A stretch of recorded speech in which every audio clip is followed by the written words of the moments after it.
Hey folks, well last night was the top 13 singing Michael Jackson music. I was pretty excited about that, but what did y'all think about that new Judges intro? With him walking out there with that announcer, ladies and gentlemen, I felt like I was at the WWF. Anywho, the first person out was Lil Rounds. She sang The Way You Make Me Feel. She sang it pretty well. I wasn't jumping out of my seat, but I really wasn't crazy about what she was wearing. With that loofah sponge up on her shoulder and those big oversized clown pants, I thought that was a little bit over the top. Randy said she put her own twist on it. Well, I didn't hear a whole lot of twist. She sang it almost exactly like the original, so she didn't twist it around any. Kara said she believes the others are going, uh-oh. Well, I kind of doubt that. Paula Abdul said, way to go, Glam Squad. Yeah, looks like the same ones that dressed you with the feathers up on your shoulder, Paula. Simon said he hated what she was wearing, but give him 5 minutes with her, and he'd sort her out. 5 minutes, Simon? Is that all it takes you? Next was Scott MacIntyre. He sang Keep the Faith. The girls liked it. The guys weren't crazy about the song choice, and I didn't think it was any good at all.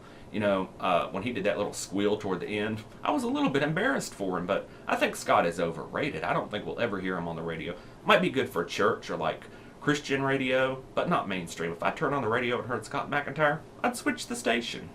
When he was done singing, though, and the crowd was applauding, Kara said, all right, all right, all right. Listen here, Kara Diaguardi. You better get a good season under your belt before you start mouthing off to the audience now.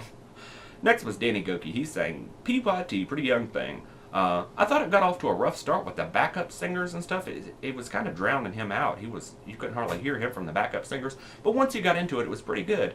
Although he was moving around quite spastically, wasn't he? Moving around like a crazy person. It was kind of Taylor Hicks-ish.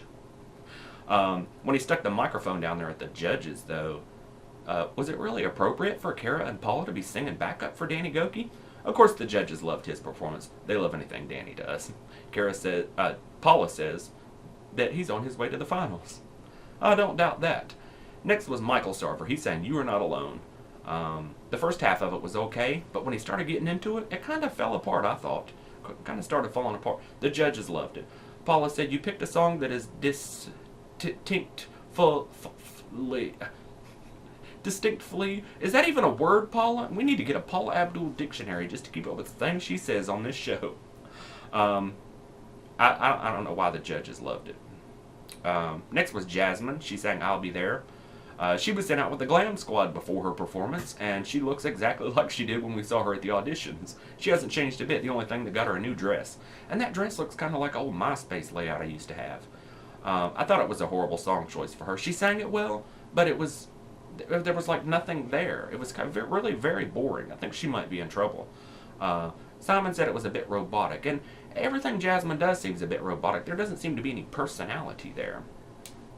Next was Chris Allen. He sang Remember the Time.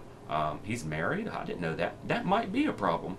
I thought he was the only one of the night that actually sounded original. He was the best of the night, in my opinion, and I'm not just saying that because I got a crush on him. His song sounded like it could have been on the radio. Well, it got a little bit out of sorts at parts, but it's the only one that sounded like it was not at Michael Jackson night at the karaoke bar. The judges loved it. Kara said the girls love you. What about the gays? Kara, the gays love him too. Paula said, don't take this wrong, but you're kind of adorable, sexy. Kara said, there's nothing wrong with sexy. Yeah, you can say that, Kara. You weren't there in the days of Corey Clark. Simon said he should have kept his wife hidden for a couple of weeks. Did you see that look his wife gave? She wasn't happy about that, but I agree he should have kept his wife hidden because some people, when they got a crush on a celebrity or something, they want their celebrity to be single and miserable and just waiting for them, as if they're ever going to have a chance with him. Next was Allison Iraheta. She sang Give It To Me. She's been singing at a Latin department store since she was 5 years old. What the hell kind of department store has performances? Live entertainment? You won't see that at the Walmart. They kept going on about how she's only 16 years old. She was really good. It was a little bit shouty for my liking, but she is so strange, isn't she? When she talks, it's like she's been plucked straight out of the asylum. I mean, at one point she was talking, and Paula Abdul went, like, I mean, that's bad when Paula Abdul is saying to you, honey, you might want to be quiet because you're making an ass of yourself. That's bad. Next was Anoop. He sang Beat It. Paula said that song was untouchable, and anything else is like karaoke. And it was like karaoke. Simon said it was horrible, looked stupid, And he even went so far as to say that it was a mistake to put Anoop in the top 13, make a top 13 for Anoop.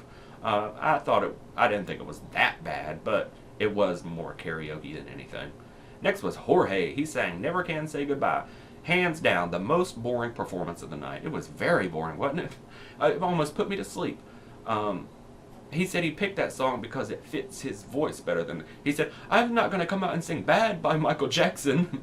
Simon said, you kind of did.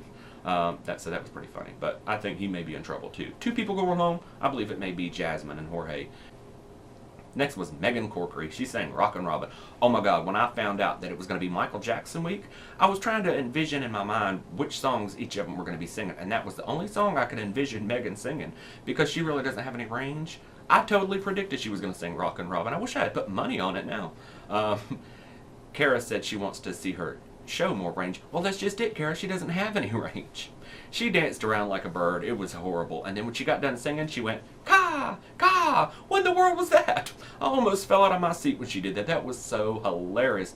Megan, crows go ka ka.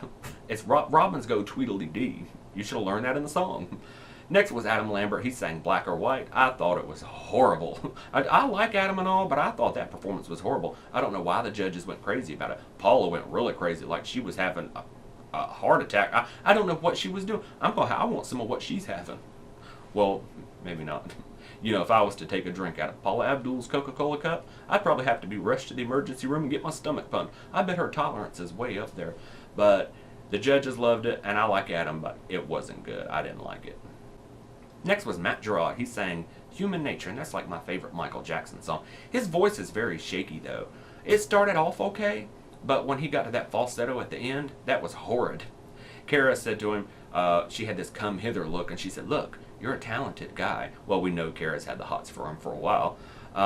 All the judges liked it pretty well. Simon is really off this season. I'm not liking the way Simon's doing this. Simon is praising these people that are giving bad performances, and I don't know why. Last of the night was Alexis. She sang Dirty Diana. In her interview, she went to crying about loving her daughter. Well, whoop-dee, Alexis Grace. Most people do love their children. I didn't like what she was wearing. I didn't think her performance was any good. I hated it. Paula told her to watch the over-singing. Simon told her it was a bit over the top. And she got the number 36. You had to dial in 36 to call her. I heard that number 13 is a smut line. So they had to go way up into the numbers to get her a number. And tomorrow night, we get to find out some new changes. More changes? They are jumping the shark this season with all these changes. You know, if it ain't broke, don't fix it. Simon said that it's got something to do with the judges. So I'm guessing they're going to give the judges voting power to say who stays or goes. Or something like that. I don't know. And 2 people are supposed to be eliminated. I'm going to predict Jasmine and Jorge. Anyway. Oh yeah, and tomorrow night, Kanye West and Kelly Clarkson. So I'll see you folks tomorrow.